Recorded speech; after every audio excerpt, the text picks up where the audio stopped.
আসসালামু আলাইকুম বন্ধুরা, আজকে আমি বানিয়ে দেখাবো গরম গরম মচমচে বেগুনি।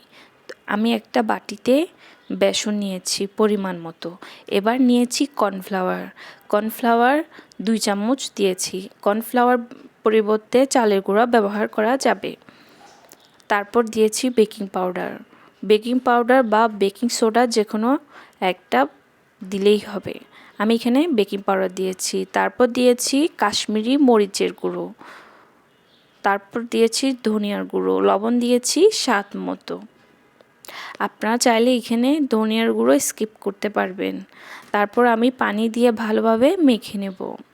আমি এখানে কাশ্মীরি মরিচের গুঁড়ো রঙের জন্য ব্যবহার করেছি। আপনারা চাইলে এমনি স্বাভাবিক মরিচের গুঁড়ো ব্যবহার করতে পারবেন। এবার আমি বেগুন ধুয়ে লবণ দিয়ে মেখে রেখেছিলাম।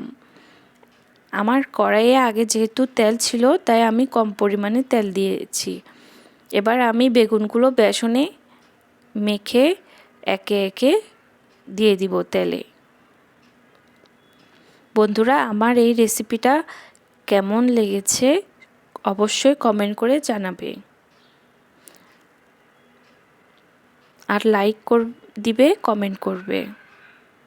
তো বন্ধুরা, দেখতেই পাচ্ছ বেগুনি যখন এক পাশ হয়ে আসবে, বাদামি কালার হয়ে আসবে, তারপর আমি অন্য পাশ ভেজে নেব।